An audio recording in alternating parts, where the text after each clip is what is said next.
वीर तुम बढ़े चलो, धीर तुम बढ़े चलो, हाथ में ध्वजा रहे, बाल दल सजा रहे, दल कभी रुके नहीं, वीर तुम बढ़े चलो, धीर तुम बढ़े चलो। सामने पहाड़ हो, सिंह की दहाड़ हो, तुम निडर डरो नहीं, तुम निडर डटो वहीं, वीर तुम बढ़े चलो, धीर तुम बढ़े चलो, वीर तुम बढ़े चलो, धीर तुम बढ़े चलो।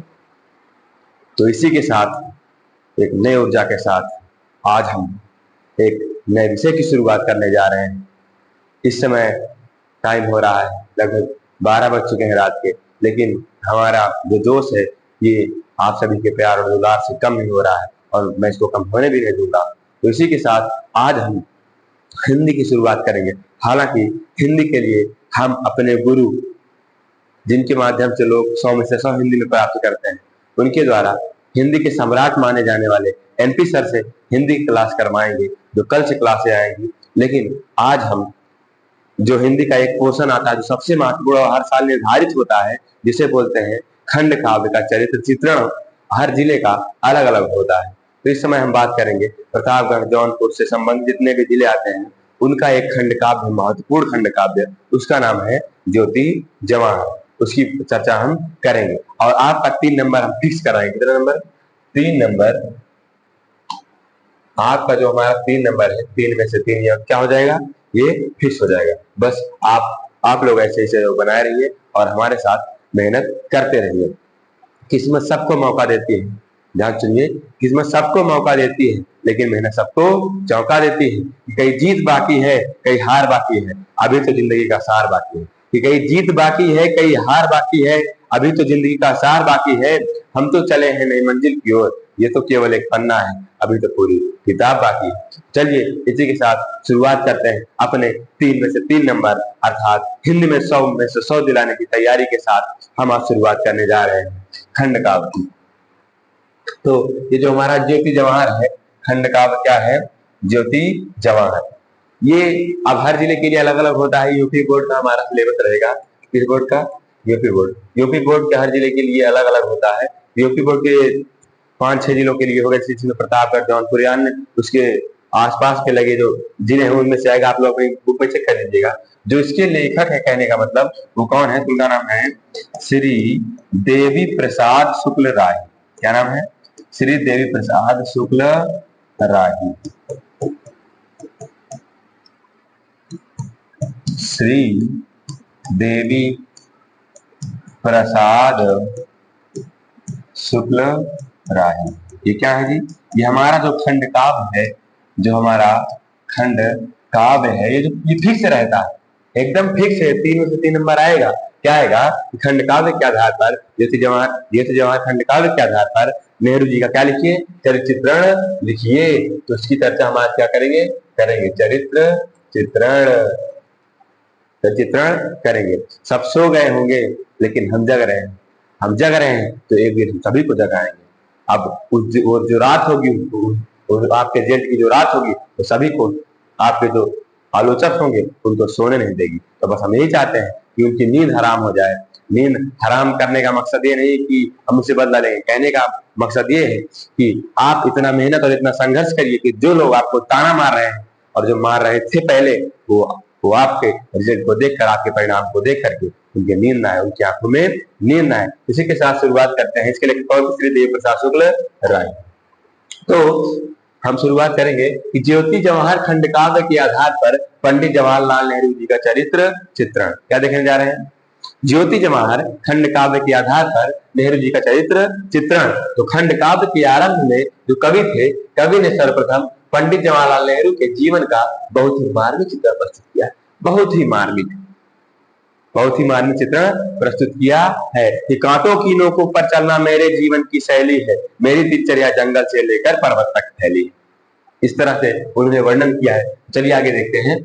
खंड काव्य के आरंभ में कवि ने क्या किया है? सर्वप्रथम पंडित जवाहरलाल नेहरू के जीवन का बहुत ही मार्मिक चित्रण प्रस्तुत किया है, जिनकी विशेषता निम्न प्रकार है। एकदम same to same big copy आपको अपने एग्जाम में इसको उतार के आना है और 3 में से 3 नंबर एकदम फिक्स गारंटी है। और हर बार हर एग्जाम में आता है। यूपी बोर्ड के जितने भी आप सेट उठा के देख लीजिए, हर में चित्रण दिखाई देगा। तो इसलिए हमें आपके लिए क्या है, और सबसे पहले हिंदी में हमने इसी से शुरुआत की है। और हिंदी के सम्राट माने जाने वाले हमारे एमपी सर, जिनकी हिंदी बहुत दूर दूर तक सुनी जाती है, उनकी हिंदी का जो पढ़ाने का तरीका है, गायकी का तरीका है, वो आप लोग कल देखेंगे। कल से हमारी क्लास आएगी, सबसे पहली क्लास एक क्लास 12 की प्रेम माधुरी चैप्टर की क्लास आएगी।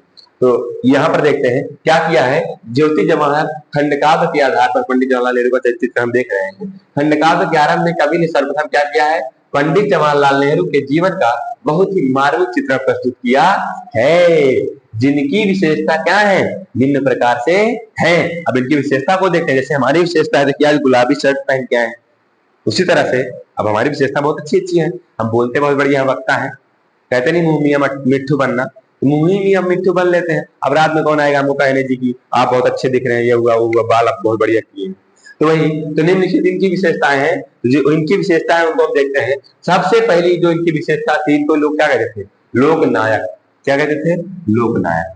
लोकनायक की बात की जाए तो पंडित जवाहरलाल नेहरू जी ने लोकनायक की जो भावना थी वो एकदम कूट कूट कर भरी थी। कैसे भरी थी, कूट कूट कर भरी थी। वह एक दूसरे को हमेशा यह समझाते थे, क्या कहते थे, हमेशा यह समझाते हैं कि आपस में मिलजुल कर रहना चाहिए और कभी किसी की बुराई नहीं करनी चाहिए और समाज व देश के लिए अपने कार्यों को निष्ठापूर्वक करना चाहिए। इनको लोकनायक क्यों कहा जाता था, क्योंकि जो पंडित जवाहरलाल नेहरू जी थे, इनमें लोकनायक की जो भावना थी एकदम कूट कूट के भरी थी। वह एक दूसरे को हमेशा यह समझाते हैं, क्या समझाते हैं, कि आपस में मिलजुल करके रहना चाहिए और हमें कभी किसी की बुराई नहीं करनी चाहिए, अपने समाज व देश के लिए अपने कार्यों को निष्ठापूर्वक करना चाहिए।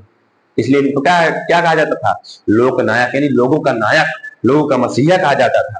तो चलिए आगे बढ़ते हैं। अब इनकी दूसरी विशेषता क्या है, तो इनकी दूसरी विशेषता की बात की जाए तो इनको अलौकिक एवं दिव्य पुरुष कहा जाता है। सोचिए, देखिए जो हमारे श्री देव प्रसाद शुक्ल राही जी है, कितना बढ़िया इन्होंने प्रस्तुत किया है, इनके बारे में विशेषताओं को प्रस्तुत किया है। आगे देखते हैं कि अलौकिक एवं दिव्य पुरुष है, अलौकिक एवं दिव्य पुरुष, इनकी क्या विशेषता थी देखते हैं। तो नेहरू जी में सूर्य के समान ज्योति, इसी समान ज्योति, बड़े ध्यान से देखिएगा, सूर्य के समान क्या थी, ज्योति। आय है, सूर्य के समान ज्योति तथा चंद्रमा की तरह सुंदरता। किसी तरह सुंदरता, चंद्रमा की तरह सुंदरता। अब ये नहीं कि चंद्रमा में भी दाग है, इनके अंदर दाग। चंद्रमा मतलब बहुत सही मानी जाती है। चंद्रमा को उर्दू में मेहताब भी कहते हैं। चंद्रमा की तरह क्या थी, सुंदरता। हिमालय की तरह स्वाभिमान, इसी तरह स्वाभिमान, हिमालय की तरह स्वाभिमान। हिमालय की तरह के अंदर क्या था, स्वाभिमान था।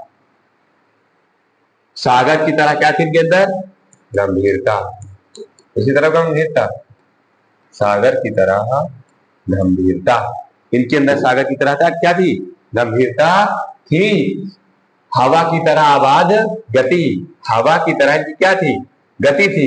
यानी आबाद मतलब क्या होता है, आबाद मतलब होता है तेज। आबाद मतलब क्या होता है, तेज। हवा के समान पर तीव्र बुद्धि वाले थे। और धरती के समान के अंदर क्या था, धैर्य था। किसी समान धैर्य था, धरती के समान धैर्य था। भारत की मिट्टी में उनका पालन पोषण हुआ, भारत में जन्मे, भारत की मिट्टी में ही होगा। तथा गंगा जमुना की पावन संगम स्थली इलाहाबाद की भूमि उनकी जन्मभूमि है। यानी इनका जन्म कहाँ हुआ था, इलाहाबाद में हुआ था। और गंगा यमुना की पावन संगम स्थली पर इनका पालन पोषण भारत में हुआ था। बापूजी के कर्मयोग की प्रेरणा नेहरू जी को मिलती है। यानी जो बापूजी के कर्मयोग थे उनकी प्रेरणा किसको मिलती है, नेहरू जी को मिलती है। नेहरू जी और बापूजी का मिलन राम और वशिष्ठ की तरह हुआ है। फिर देखते हैं, नेहरू जी में सूर्य के समान क्या है, ज्योति है। चंद्रमा की तरह क्या है, सुंदरता है। हिमालय की तरह क्या है, स्वाभिमान है। सागर की तरह क्या है, गंभीरता है। हवा की तरह क्या है, आबाद गति है। और धरती की तरह समान क्या है, धैर्य। और भारत की मिट्टी में इनका पालन पोषण हुआ। गंगा यमुना की पावन संगम स्थली इलाहाबाद इनकी क्या है, जन्म भूमि है। और गांधी जी के कर्मयोग की जो प्रेरणा है किसको मिलती है, नेहरू जी को मिलती है। और जो नेहरू जी और बापू जी का मिलन था वो जैसे राम और वशिष्ठ जी की तरह हुआ था। इसी पर लिखा है कवि ने कि उसका आशीष और तेरा नतमस्तक, कि उसका आशीष और तेरा नतमस्तक ही करता प्रणाम, कि उसका आशीष और तेरा नतमस्तक ही करता प्रणाम। ये लगा कि जैसे, क्या लगा, ये लगा कि जैसे गुरु वशिष्ठ के चरणों पर हो झुके राम। फिर देखते हैं कि उसका आशीष और तेरा नतमस्तक ही करता प्रणाम, ये लगा कि जैसे गुरु वशिष्ठ के चरणों पर झुके हो राम। तो आगे देखते हैं, आगे इनकी विशेषता क्या है। आगे जो इनकी विशेषता को कहा जाता है अखंड ज्योति के दाता। क्या कहा जाता है? अखंड ज्योति के दाता। नेहरू जी अखंड ज्योति के दाता हैं। वह धराधाम पर अवतीर्ण होने पर वह भारत खंडों में बांटते हुए देखना नहीं चाहते थे। धराधाम माने, धरा मतलब होता है पृथ्वी। ये जो पृथ्वी का धाम था, घर था, उस जीते जी अपने भारत के खंड को बटे हुए भागों में देखना नहीं चाहते थे। वह अहिंसा के क्या थे? अग्रदूत थे, यानी अहिंसा को बढ़ावा देते थे। जिन तरीके से शिव जी ने अपनी तलवार को तलवारों से महाराष्ट्र की रक्षा की थी, जिस तरीके से शिवाजी ने अपनी तलवार को तलवारों से जिस तरीके से शिवाजी ने अपनी तलवार से, यहाँ पर क्या होना चाहिए, अपनी तलवार से महाराष्ट्र की रक्षा की थी, उसी तरह नेहरू जी भी अहिंसा के बल पर और शांति के साथ भारत माता की रक्षा करना चाहते थे। फिर से देखते हैं, नेहरू जी अखंड ज्योति क्या थे? दाता है। वह धराधाम पर अवतीर्ण होने पर भारत के खंडों में बांटते हुए देखना नहीं चाहते थे। वह अहिंसा के अग्रदूत हैं। जिस तरीके से शिवाजी ने अपनी तलवारों से महाराष्ट्र की रक्षा की थी, उसी तरह नेहरू जी भी अहिंसा के बल पर और शांति के साथ भारत माता की रक्षा करना चाहते थे। अब इनकी अगली विशेषता देखते हैं, तो है अहिंसा के अग्रदूत। इनको क्या कहा जाता था? अहिंसा के अग्रदूत। आगे देखते हैं, वह सत्य और अहिंसा के पुजारी हैं। क्या है? सत्य और अहिंसा के पुजारी हैं। वह गांधी जी के संपर्क में आने से उनमें यह गुण भर गया था। यानी सत्य अहिंसा क्या थे? पुजारी थे। यह गुण उनमें किनसे आया? गांधी जी से आया। हाँ, और भारत माता की प्रत्येक संतान को सत्य और अहिंसा का मार्ग दिखाते थे। ये भारत माता की प्रत्येक संतान को क्या दिखाते थे? सत्य और अहिंसा का मार्ग दिखाते थे कि हमें कभी झूठ नहीं बोलना चाहिए, हमें सच बोलना चाहिए और हमें लड़ाई झगड़ा नहीं करना चाहिए। लेकिन आज के लोग तो पहले लड़ाई झगड़ा से ही बात करते हैं। चलिए आगे बढ़ते हैं। इनकी विशेषता क्या थी? तो इनको गौरवशाली पुरुष भी कहा जाता था। क्या कहा जाता था? गौरवशाली पुरुष। नेहरू जी एक गौरवशाली पुरुष थे। वह अपने देश के गौरव के लिए हमेशा कार्यरत रहते थे। यह गुण जगत गुरु शंकराचार्य, रामानुजन, कालिदास आदि महान व्यक्ति द्वारा समाहित हुआ। यह गुण में किनके द्वारा है? शंकराचार्य, रामानुज और कालिदास जैसे लोगों के द्वारा यह गुण उनमें आया है। कौन सा गुण? जो ये गौरवशाली पुरुष थे। अब अगर बात की जाए, असमपुरी क्षमता एक क्षमता के साथ, यह क्षमता का नाम है असमपुरी क्षमता, इसके साथ अपने आप को न्यौछावर करते हुए ये कहते हैं, क्या कहते हैं? कि मेरी हर धड़कन प्यासी है, कि मेरी हर धड़कन प्यासी है, तेरे चरणों के चुंबन को खेती तैयार खड़ी है रे, जनमन के इसलिए समर्पण। फिर से कहते हैं, वो बड़ा जोश आ जाता है इसको कहते हुए कि मेरी हर धड़कन प्यासी है, तेरे चरणों के चुंबन को खेती तैयार खड़ी है रे, जनमन के इसलिए समर्पण। तो बस आगे विशेषताएं इनके देखते हैं। अभी तो आप देखते जाइए क्या होता है। इस तरीके से हमने खंड काव्य की रचना की है, हमने हेडिंग बाय हेडिंग लिखवाया है। इस तरीके से आपको कहीं पर भी पूरे यूट्यूब पर क्या कर सकते हैं, पूरे, हमको कहने का मतलब कि जहां पर शिक्षा से रिलेटेड काम होता है वहां पर आपको इस तरह से खंड काव्य कहीं पर नहीं मिलेगा। जिस तरह से हमने पंक्तियों का यूज किया है, हेडिंग बाय हेडिंग यूज किया है, एक एक बढ़िया कलर वाइज यूज किया है, इस तरीके से आपको कहीं पर नहीं मिलेगा।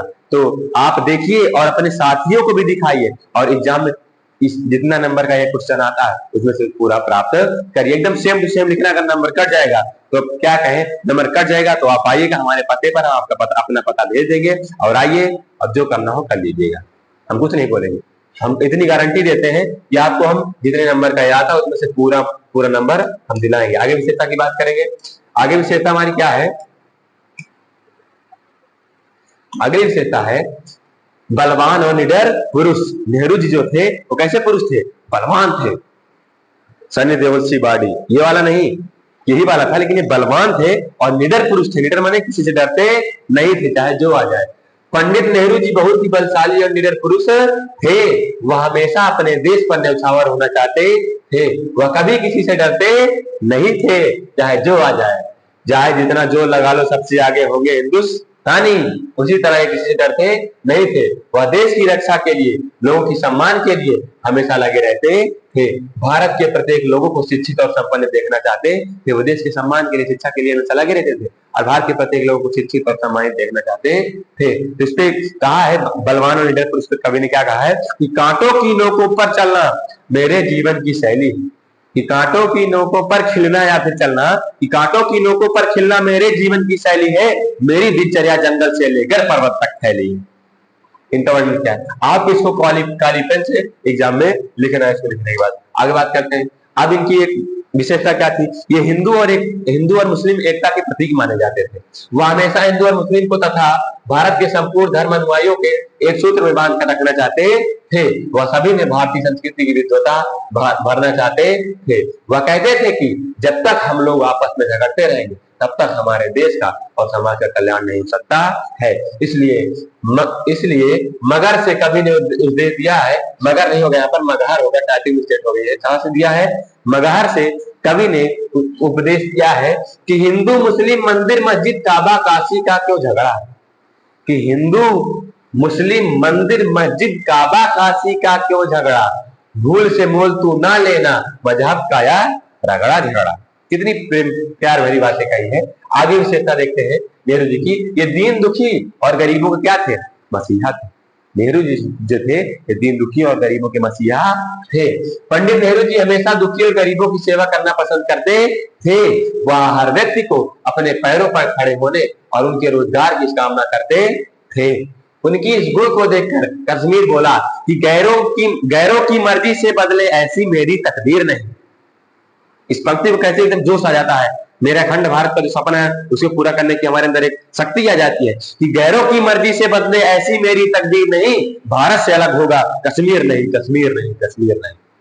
इतनी बढ़िया पंक्ति कही है। फिर से हम कहना चाहेंगे कि गैरों की मर्जी से बदले ऐसी मेरी तकदीर नहीं, भारत से कभी कश्मीर मिस्टेक हो गया जी, हो जाती है। फिर से देखते हैं कि गैरों की मर्जी से बदले ऐसी मेरी तकदीर नहीं, भारत से भी अलग होगा कश्मीर नहीं, कश्मीर नहीं। आगे बात करते हैं कि अगली विशेषता क्या थी। अब अगली विशेषता में हम क्या देखेंगे कि लाल किला जो था वो यमुना को अपनी क्रांतिकारी चिंगारी को देखते हुए तुरंत आनंद भवन पहुंचने का अनुरोध करता है और कथानायक के लिए अपना सब कुछ न्यौछावर कर दिया और सारा भारत पंडित नेहरू में आत्मसात होकर के संपूर्ण भारत का प्रतीक बन गया। फिर क्या कहते हैं कभी कि जब लगा देखने मानचित्र भारत न मिला तुम्हें पाया, कि जब लगा देखने मानचित्र भारत न मिला तुम्हें पाया, जब देखा तुमको नैनों से भारत का चित्र उतर आया।